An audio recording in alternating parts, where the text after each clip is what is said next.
গোটা পৃথিবীতে সকল ভাষার যেন সংরক্ষণ হয়, ভাষার কারণে কেউ যেন বৈষম্যের শিকার না হয়।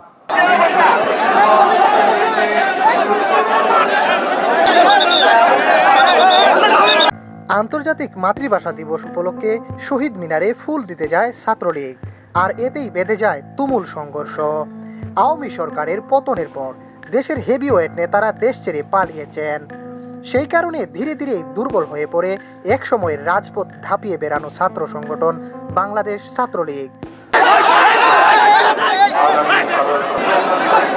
অন্তর্বর্তী সরকারের দায়িত্ব গ্রহণের পর দেশের মধ্যে যে সকল প্রভাবশালী ছাত্রনেতারা রয়েছিলেন তাদেরকেও গ্রেপ্তার করে রিমান্ডে দেয়া হয় এবং ছাত্রলীগকে সন্ত্রাসী সংগঠন আখ্যা দিয়ে নিষিদ্ধ করে দেয়া হয়।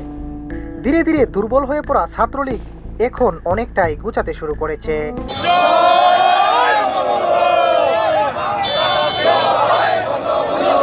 তারা এখন শক্তি সঞ্চয় করছে। আজ 21শে ফেব্রুয়ারি আন্তর্জাতিক মাতৃভাষা দিবস উপলক্ষে তারা শহীদ মিনারে ফুল দিতে গেলে বৈষম্য বিরোধী ছাত্র আন্দোলন তাদেরকে ধাওয়া দেয়। এতেই উভয় পক্ষের মাঝে সংঘর্ষ বেঁধে যায়। পরে পুলিশ এসে পরিস্থিতি নিয়ন্ত্রণ করে। এক সময়ের দাপুটে ছাত্র সংগঠন সময়ের ব্যবধানে আজ শহীদ মিনারে শহীদদের শ্রদ্ধা পর্যন্ত জানাতে পারল না।